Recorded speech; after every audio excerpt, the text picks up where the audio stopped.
Yang terhormat Profesor Dr. Hasna Faizah, ARM Hum, sebagai dosen pengampu mata kuliah Filsafat Ilmu, kami dari kelompok 3 yang beranggotakan Diva Erlina Septiani, John Hendro, Novi Ferlinitasari, Zilviatri. Kami akan mempresentasikan hasil diskusi kami tentang hakikat ilmu bagian 1 sampai 4. Hakikat ilmu dalam kehidupan, keberadaan ilmu memegang peranan yang sangat penting. Ilmu sifatnya adalah pasti atau tetap. Sesuatu disebut ilmu jika dapat dibuktikan atau diuji secara ilmiah. Pengertian ilmu. Ilmu merupakan pengetahuan yang sistematis, metodis, dan berhubungan dari bidang-bidang tertentu dan kenyataan. Ilmu juga merupakan induk dari segala ilmu dan pengetahuan yang didasarkan pada rasa kagum atau heran, sehingga memberi dorongan keingintahuan untuk menyelidiki dan sadar terhadap adanya batasan. Dalam KBBI, ilmu merupakan pengetahuan mengenai bidang yang bersistem disusun berdasarkan langkah-langkah tertentu yang bisa diterapkan untuk menjelaskan tanda-tanda tertentu pada bidang pengetahuan tersebut. Ciri-ciri utama dari ilmu. Yang pertama, ilmu merupakan bagian dari pengetahuan yang bersifat empiris, koheren, sistematis, dibuktikan, dan dapat diukur. Lalu yang kedua, ilmu tidak mendefinisikan potongan pengetahuan sebagai putusan sendiri, tetapi ilmu memberi tanda semua ide yang fokus pada objek yang berkaitan dan sama secara logis. 3. Ilmu tidak membutuhkan kelengkapan kepastian berhubungan dengan penalaran manusia, karena bisa membuat dalam dirinya sendiri dan teori-teori lainnya.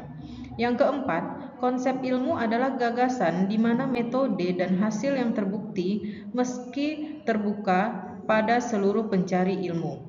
Yang kelima, metodologi merupakan ciri hakikat ilmu, karena penggabungan tidak memiliki arah yang jelas dan keteraturan dari ide dan pengamatan.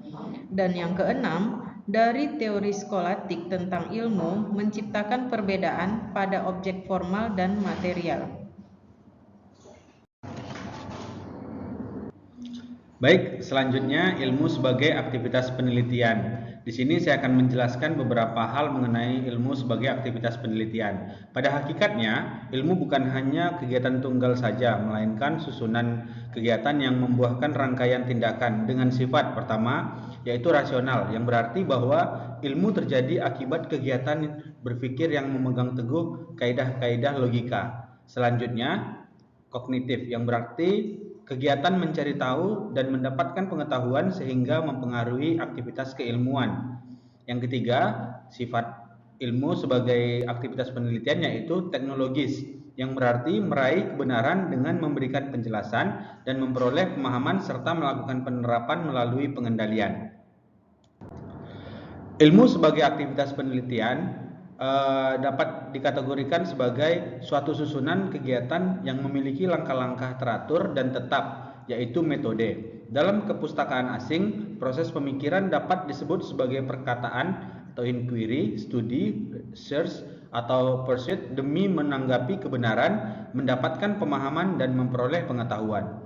Pengkajian tidaklah secara pasif menanti suatu pengetahuan menghampiri dengan sendirinya, melainkan melalui kegiatan berpikir, mencari, mengejar, dan menggali tentang sesuatu yang menarik.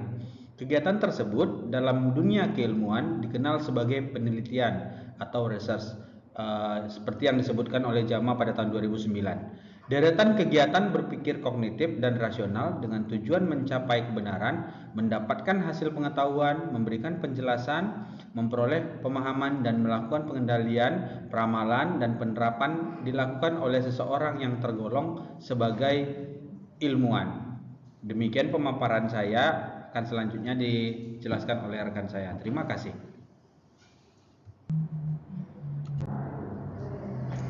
Baiklah, selanjutnya ilmu sebagai metode ilmiah.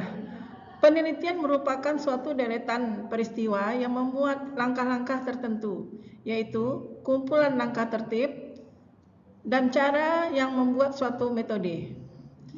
Metode ilmiah ini diperlukan untuk mengungkapkan suatu permasalahan yang memberikan alur berpikir secara prosedural dan sistematik, yang berfungsi sebagai pedoman dan alat untuk mengukur hasil kerja dan pembuktian tingkat kebenarannya.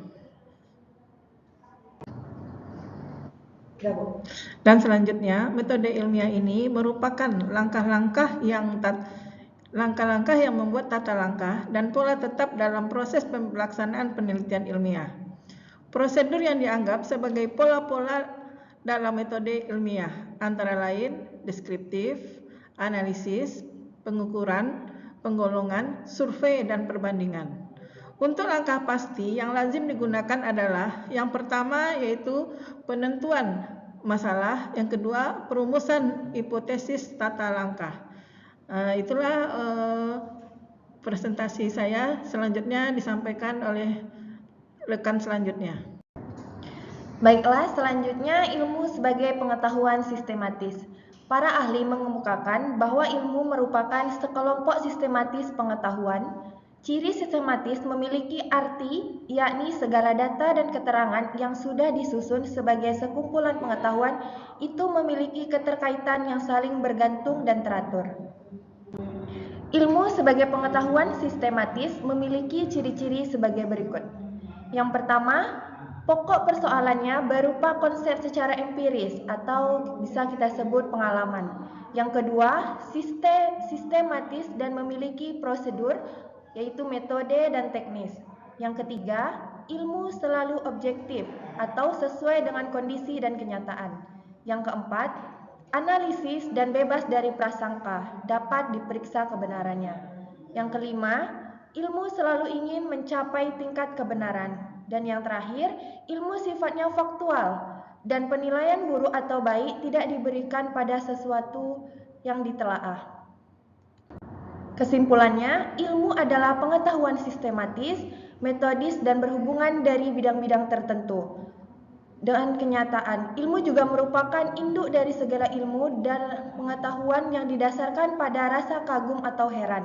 Dan sebagai aktivitas penelitian merupakan kegiatan teratur dan metode.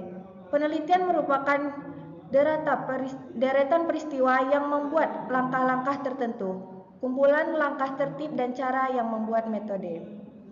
Baiklah, sekian presentasi dari kelompok 3. Kami ucapkan terima kasih. Wassalamualaikum warahmatullahi wabarakatuh.